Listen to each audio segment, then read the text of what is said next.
இடம் வாங்கும்போது இது வந்து சரியான இடமா அப்படின்னு நம்ம வெரிஃபை பண்றது ரொம்ப இம்பார்ட்டன்ட். ஏன்னா நம்மளுடைய ஹார்ட் ஏர்ன்ட் மணி அப்படின்னு சொல்லுவோம். நம்ம கஷ்டப்பட்டு சம்பாரிச்சத ஒரு இடத்துல வந்து இன்வெஸ்ட் பண்ணுவோம். அது வந்து கரெக்ட்டான ஒரு இடத்துல நம்ம இன்வெஸ்ட் பண்ணியிருந்திருக்கணும்.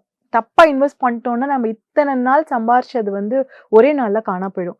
ஸோ, ஒரு சாமானிய மனுஷனா இருக்கிறவங்க கூட, நம்ம தமிழ்நாடு கவர்மெண்ட்லயே டிஎன் ரிஜிஸ்டர்ட் வெப்சைட் அப்படின்னு ஒண்ணு இருக்குது மேம். அந்த வெப்சைட்ல போய் பார்த்தீங்கன்னா, ஈசி வியூ அப்படின்னு ஒண்ணு இருக்கும். அந்த ஈசி வியூல 30 வருஷம் கடைசியா 30 வருஷத்துலேருந்து 60 வருஷம் வரைக்கும் அந்த இடம் யார் யாருக்கெல்லாம் போயிருக்கு அப்படிங்கிறத நம்மளே ஈஸியா டவுன்லோட் பண்ணி பார்த்துக்கலாம். ஒரு சர்வே நம்பர் போட்டோ, இல்ல பட்டா நம்பர் கண்டிப்பா குடுத்துருப்பாங்க. அந்த நம்பர நம்ம போட்டாலே, இந்த இடம் யார் பேர்ல இருக்குது அப்படிங்கிறத வந்து நம்ம பார்த்துக்கலாம்.